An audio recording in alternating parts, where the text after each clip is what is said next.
Welcome to the Empathy Stories channel, where we share the power of human connection through tales of transformation, struggle, and triumph. Today's story is one of resilience, as we follow Sarah, a successful hotel owner who uncovers deep-rooted discrimination in her luxury establishment and fights to rebuild its culture. Stay with us as we dive into this emotionally charged journey of change, understanding, and hope. I'd always known the Golden Crest was more than just a luxury hotel. It was my Golden Crest, a place where everyone, no matter their background, felt valued.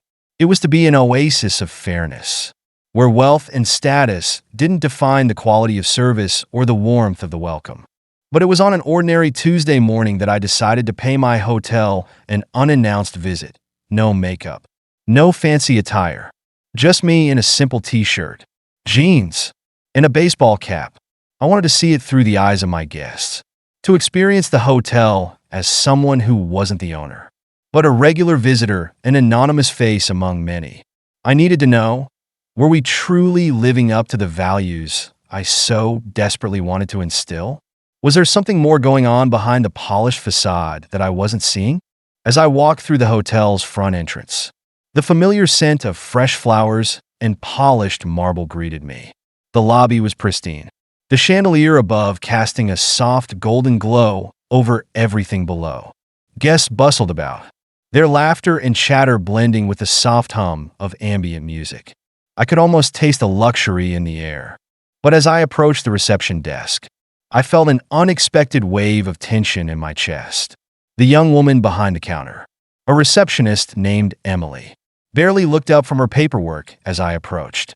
When I asked if I could check in for a room, her eyes flickered over me, scanning my casual attire with a look of clear disapproval. It was subtle, but unmistakable, a kind of dismissal, a judgment based solely on how I was dressed. "I'm sorry, ma'am," she said coldly. "You'll need to come back in proper attire to be serviced." The words stung more than they should have. I was used to people judging me by the color of my skin, but this felt different. This felt like I wasn't even worthy of attention, simply because I wasn't dressed in a suit or an evening gown. My heart sank. The weight of her words lingered in the air. My hotel, my sanctuary, my pride was no longer a place that welcomed everyone. It was a reflection of the very things I had fought so hard against, the notion that who you were, or how you looked, determined your value. But I wasn't about to let this go unnoticed. Not this time. Not when it mattered most. I didn't reveal who I was. Instead, I smiled tightly, nodded, and walked away. But in my chest, a fire was kindling. I couldn't shake the feeling that something wasn't right. Something had gone terribly wrong beneath the surface of my once perfect vision. I needed to know more. Why had Emily treated me this way? And if it was just one person, why did I feel like I had just uncovered the tip of an iceberg? With every step I took through the hotel, I felt a growing sense of unease, a sense that my fight for equality in this world had somehow been diluted by the very system I created to oppose it. And I was determined to uncover the truth. But it was only the beginning. As I moved through the corridors of the Golden Crest, I couldn't shake the coldness of Emily's treatment. I knew better than to let a single encounter derail me. But as I wandered deeper into the heart of the hotel, it became impossible to ignore that this wasn't just an isolated incident. There was something much bigger at play here. I could feel it in the way people looked past me, in the way they treated me as though I were invisible, or worse, unworthy of even the most basic level of respect. I decided to test the waters. I slipped into the hotel's restaurant, a beautiful, candlelit dining room with soft jazz playing in the background. It was always one of my favorite spots. A symbol of refinement, the pinnacle of what the Golden Crest stood for. I had designed the menu, handpicked the staff, even selected the china.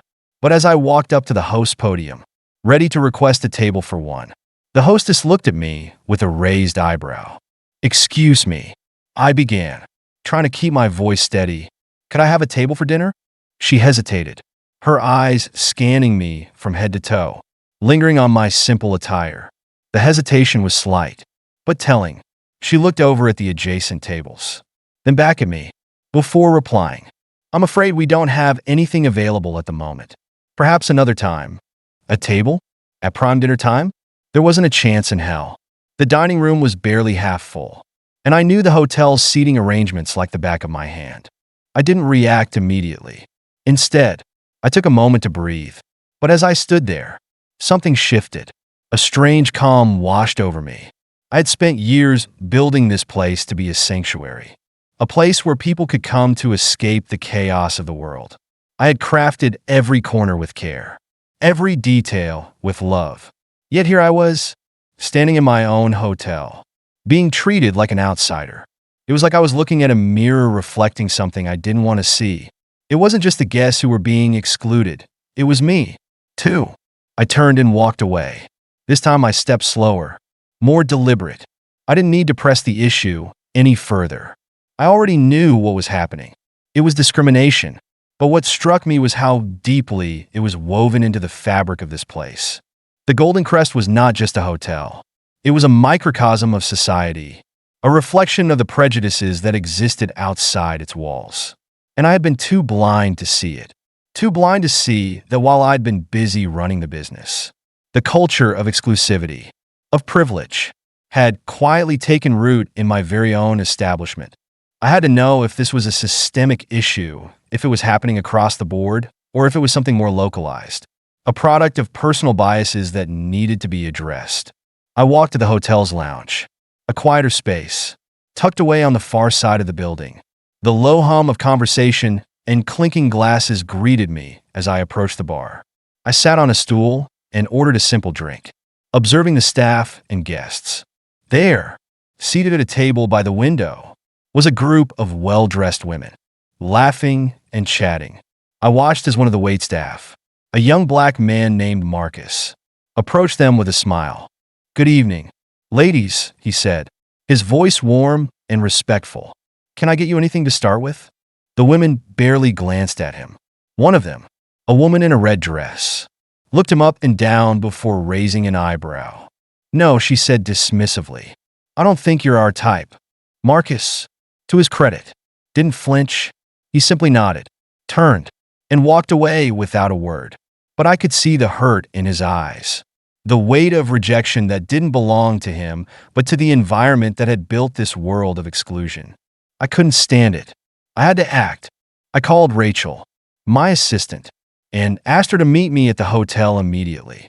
When she arrived, I explained everything: the receptionist's behavior, the hostess at the restaurant, and the blatant discrimination I had just witnessed in the lounge. Rachel, ever the loyal and insightful aide, suggested we dig deeper. She agreed to help me investigate further, to look beyond the surface and discover what was truly happening behind closed doors. I had to know who was behind this toxic culture, who was fostering this divisiveness, and more importantly, who was allowing it to thrive within my own walls. The answers, I suspected, lay within the very people I had entrusted with the hotel's day-to-day operations. The managers, the supervisors, the heads of departments. There was one person in particular I had in mind: George Adams, the head of customer relations. Adams was a smooth talker, a well-dressed man with an air of confidence. He was the type of person you couldn't help but trust.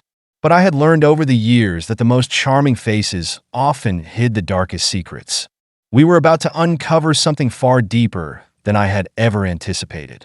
And I wasn't prepared to stop until I had the truth in my hands. The next few days were a blur. Rachel and I worked in silence, gathering the pieces of a puzzle we didn't fully understand, but knew were tied to something far darker than we could have imagined. It wasn't just a few isolated incidents of bias or prejudice. It was everywhere.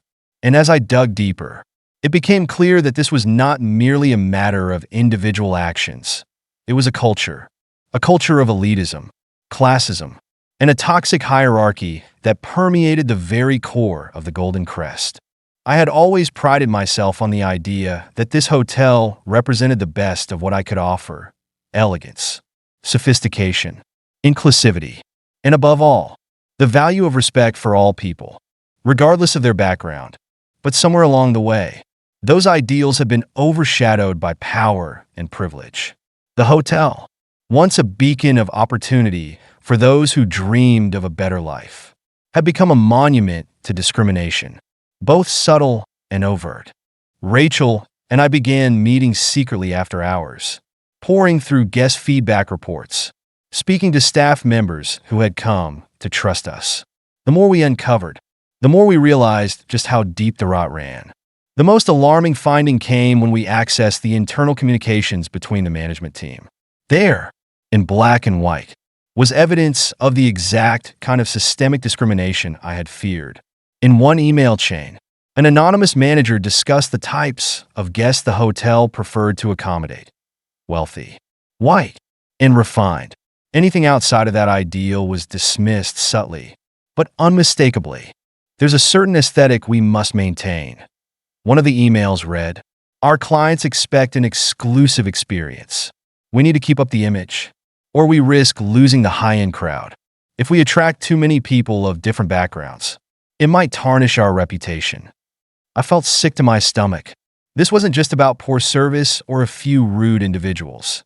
This was an entire department, a system built to perpetuate these harmful, discriminatory practices. And at the heart of it all was George Adams.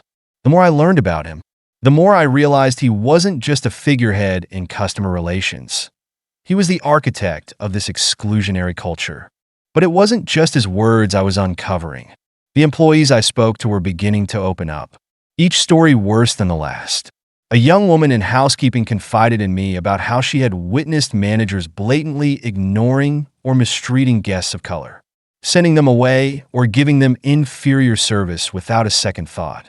A bellhop told me of an incident in which a couple, dressed in upscale but modest clothing, had been asked to leave the premises simply because they didn't fit the mold of acceptable guests. But the most troubling revelation came when Rachel and I spoke to Marcus, the waiter I had seen in the lounge. He had worked at the Golden Crest for over 5 years and had a wealth of stories to tell, each more troubling than the last. I knew something was off, Marcus said, his voice quiet, almost resigned. It wasn't just the way they treated me, but the guests, too. I saw people get turned away, people who had paid top dollar for a stay, but they didn't look the right part. It wasn't just about money. It was about image.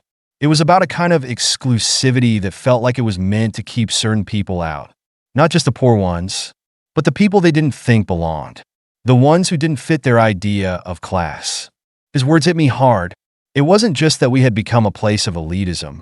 It was the very culture I had worked so hard to build that had now become the gatekeeper to opportunity, to belonging, to dignity.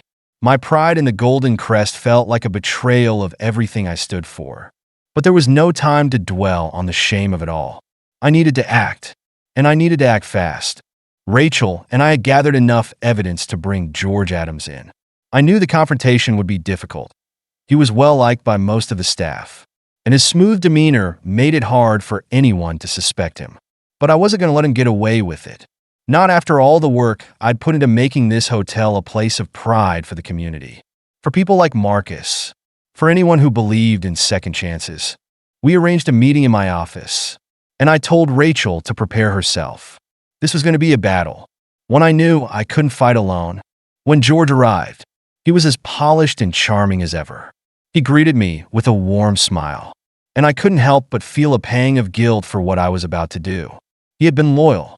He had done his job, but loyalty to the wrong ideals was still betrayal. "Sarah," he said smoothly, taking a seat across from me. "I trust everything is going well at the hotel? I haven't heard any complaints lately." I gave him a tight smile, my fingers tapping on the desk as I prepared myself for the conversation I knew was coming. "Actually, George, that's exactly why I asked you to come in today," I said, my voice calm but firm. "There's been something that's been bothering me, and I need to address it." He looked at me with that same unreadable smile, his eyes narrowing slightly, as if he could sense the shift in my demeanor. "I'm listening," he said, his tone just a little too casual. I leaned forward, laying the evidence before him. "I've been investigating some of the recent practices here at the hotel, and I'm disturbed by what I've found. Discrimination. George, not just against our guests, but against our staff as well." For a moment, there was silence. George's face remained unreadable, but the calm facade cracked ever so slightly. He glanced at the papers in front of him, his hand twitching toward the pile as if to push them away. But he didn't. Instead, he sat back in his chair, crossing his arms. "This is an accusation," Sarah, he said, his voice now guarded. "I'm not sure where you're coming from. I'm coming from the truth," I said, my voice gaining strength. "And the truth is, you've been running this hotel under a system of exclusion, of privilege, and I won't let it continue any longer." His jaw tightened. "You're making a mistake. You don't understand what this business requires. The image we project, it's not just about the guests. It's about maintaining a standard of excellence." "That's not excellence, George," I snapped, my patience running thin. "That's manipulation. That's a lie." He didn't answer immediately, but I saw it in his eyes. A flicker of something. Fear, maybe. Or maybe the knowledge that his time here was coming to an end. "You can't prove any of this," he finally said, his voice low, challenging. "I don't need to prove it to you," I replied. "I just need to prove it to myself, and to every person who believes in the Golden Crest for what it used to be." The silence in my office was suffocating. George Adams, once so confident, now sat before me, his eyes betraying a mixture of disbelief and simmering anger. He didn't speak for several long moments, and in that space, I knew the fight had only just begun. But it wasn't a fight I was afraid of. I wasn't the same person who had once been blinded by ambition and pride. The truth had a way of grounding you, of clearing away the fog. And in that clarity, I found strength. This hotel, this legacy I had built, was more than a business. It was my vision, my dream, and I wasn't about to let it crumble under the weight of a few corrupt individuals. George had a choice to make, and from the way his fingers tightened into fists on the edge of the chair, I knew it wasn't one he was ready to face. But I didn't need him to be ready. I needed him to understand that I would no longer be complicit in the culture of exclusion he had cultivated. "You can't keep this up, George," I said softly, my voice steady, but resolute. "You're a part of the system that's destroying this place, and I won't stand by and let you do it any longer." His eyes flickered for a brief moment, and for the first time, I saw a crack in his well-crafted mask of control. He knew I wasn't bluffing. "You don't understand the bigger picture, Sarah," he said, his tone low, almost pleading now. "This hotel, this business, it's about more than just the image. It's about the power, the status. People like us, people who've built something this grand, can't afford to be careless. You got to keep the right people happy. Keep them coming back." "And what about the people who don't have the right look?" I asked, my voice hardening. "The ones who've been paying for years, but never felt welcome? What about the people who work here, who've given everything to make this place what it is? Are they just collateral damage to you?" George shifted uncomfortably in his seat, but I could tell he wasn't ready to let go of his delusions. "This isn't personal, Sarah. This is business. You'll understand. Eventually." "No," I said firmly, standing up and walking around my desk to stand before him. "I've understood for a long time, George, and that's why I'm going to make sure you never get the chance to hurt anyone again." He stood up abruptly, his chair scraping loudly against the floor. "You can't just destroy everything we've worked for," he spat.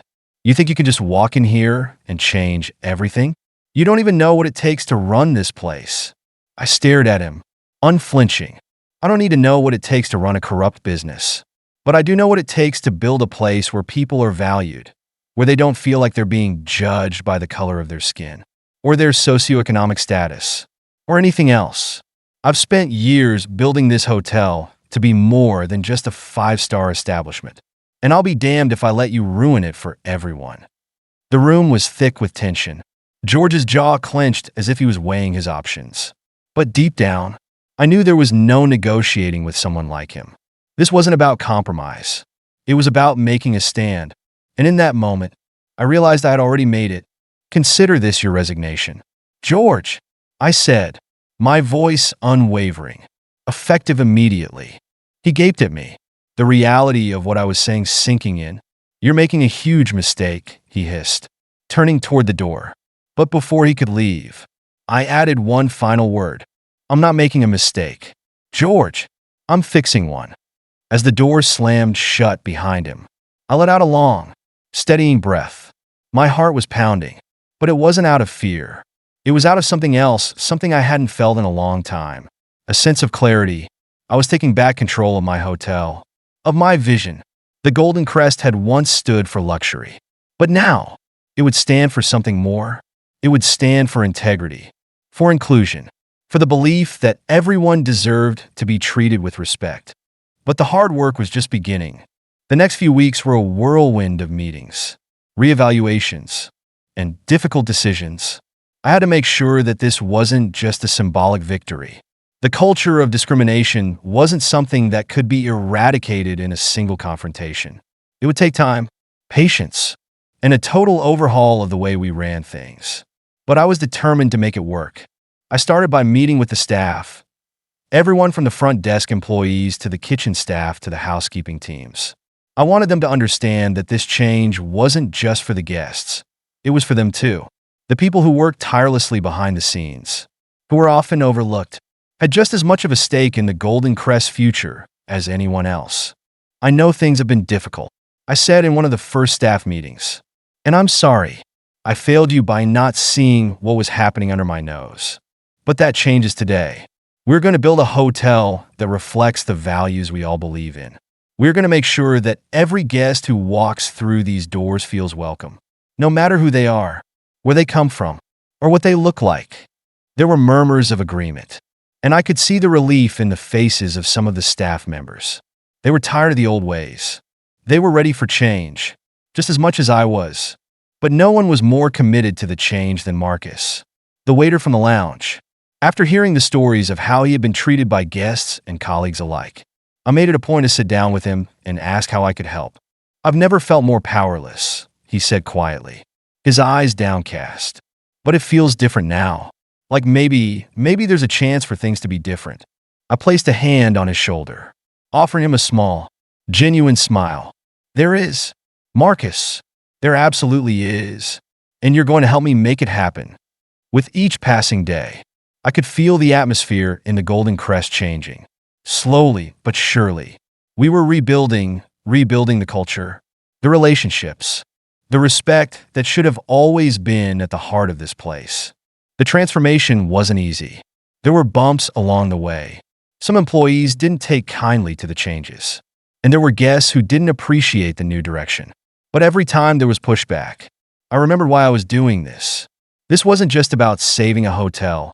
It was about saving the very values it had once stood for. As I stood in the lobby one afternoon, watching guests check in with genuine smiles on their faces, I knew that what we were doing was worth it. The Golden Crest was no longer just a hotel for the wealthy. It was a place for everyone.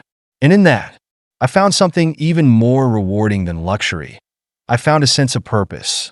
We weren't just building a business anymore. We were building a community, and that was something worth fighting for. It had been a few months since George Adams left, and the transformation at the Golden Crest was already becoming apparent. No longer just a symbol of wealth and luxury.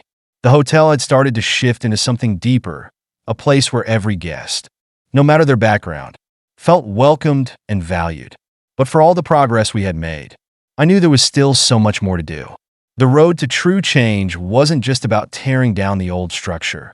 It was about building something new, something solid. I stood in the lobby one afternoon, watching the new guests trickle in. Their faces were filled with the same awe, the same sense of anticipation that had greeted those who walked through these doors in the past. But now, I saw something else. There was an undeniable sense of inclusivity in the air. It wasn't just the guests who had changed. It was the staff, the culture, the very spirit of the hotel. I had spent the last few weeks meeting with every department, getting feedback, understanding the challenges, and sharing my vision for the future. The one thing I stressed above all else was respect, not just for the guests, but for each other. It was easy to say, hard to practice, but I knew it was the key to ensuring that we could break the cycle of exclusion and elitism that had plagued this place for far too long. Rachel had been an invaluable ally through this process. Her tireless support had been crucial, especially when it came to gathering evidence of the systemic discrimination that had run rampant under George's management. Together, we had combed through guest reviews, incident reports, and employee feedback. We had built a case that not only helped us push George out, but also gave us a framework for what needed to change. But Rachel's role wasn't just about uncovering the truth. She had become a voice for the voiceless, the staff who had felt powerless for too long. One of the most significant steps in rebuilding the culture was hiring a new team of managers who understood the importance of diversity and inclusion. I wanted people who not only believed in these values, but who were committed to ensuring they became a permanent part of the hotel's operations. We set up training programs, worked with diversity consultants, and began fostering an environment where communication and empathy were just as important as efficiency. But it wasn't just the managerial positions we needed to fill. It was the hearts and minds of everyone involved in the daily operations. I decided to personally reach out to employees in every department to hear their concerns. It was one of the most humbling experiences of my life. Hearing stories from employees who had worked for years without ever being seen or heard, who had lived in the shadows of a system that treated them as invisible. One afternoon, I sat down with Marcus, the waiter who had been at the heart of the previous scandal. He had been through so much, but now, there was a lightness in his eyes that hadn't been there before. "You've really made a difference, Sarah," he said, his voice low but sincere. "I've never felt this scene before. I feel like I matter here, like I'm part of something bigger." I could feel the tears welling up in my eyes, and I quickly blinked them away. I had worked so hard to get to this point, but it wasn't until moments like this that I truly understood the weight of what we had achieved. "You matter more than you know, Marcus," I replied, my voice thick with emotion. "You, all of you, have always mattered. I just needed to learn how to listen." It wasn't just Marcus who felt this way. More and more, I began to hear similar sentiments from other staff members. Housekeepers, kitchen staff, front desk employees, they all began to feel like they had a voice, a place, a reason to take pride in their work. We held town hall meetings, where everyone, from the most senior manager to the newest hire, could speak their minds and offer suggestions. These conversations weren't always easy, but they were necessary, and in the end, they gave us a roadmap for how we could keep moving forward. But rebuilding the hotel's culture was only one part of the equation. The other challenge lay in rebuilding the trust of the guests. Many had stayed away after the scandal, some unsure of whether the hotel would ever be the same. Others were disillusioned by the corporate greed they felt had been a hallmark of the previous regime. To win back their trust, I knew we had to show them we weren't just talking the talk. We had to walk the walk. I personally reached out to several of our most loyal customers, many of whom had been with us for years. I invited them to private events, gave them tours of the changes we were implementing, and asked for their feedback. It wasn't just about marketing, it was about transparency. I wanted them to see that the Golden Crest wasn't just a hotel. It was a place of transformation, of inclusion, of real change. One particular evening, I hosted a private dinner for a select group of influential guests. It was a gamble, opening our doors to a new direction at such an early stage. But as the evening unfolded, I could feel the change in the air. Guests were laughing, engaging in deep conversations, and most importantly, they were feeling comfortable in a space that had once been exclusive, now welcoming. As the night came to an end, one of our longtime regulars, a wealthy woman named Eleanor, pulled me aside. "I have to admit, Sarah, I was skeptical when I first heard about your changes," she said, her tone warm but careful. "But tonight, I see what you're doing. I see the heart behind it. This place is different, and it's better. I can't tell you how much that means." Her words meant more than I could express in that moment. I knew that, for some, it would take longer to see the change. But this was a step forward. We were rebuilding the Golden Crest reputation, brick by brick, and making it a place where all people, from all walks of life, could feel comfortable. By the time the new year rolled around, I knew we had truly turned a corner. We had successfully removed the toxic influences, revamped the hotel's internal culture, and made huge strides in creating an inclusive, welcoming atmosphere. But there was still work to be done. I knew that the world was constantly changing, and we had to keep evolving with it. Standing in the lobby, surrounded by the buzz of guests and staff alike, I could feel it, the pulse of something truly special. This was a hotel that didn't just cater to the wealthy elite. It was a place for everyone, and that was the future I had dreamed of, the future I was building, one that would carry the legacy of the Golden Crest into a new, more inclusive era. And that, in the end, was worth every fight, every tear, and every sleepless night. Thank you for joining us in this heartfelt journey of change and renewal. We hope Sarah's story resonated with you and reminded you of the importance of empathy and inclusivity in all spaces. If you enjoyed this story, please like, share, and subscribe for more inspiring tales. We appreciate your support and look forward to bringing you more stories that inspire empathy and compassion.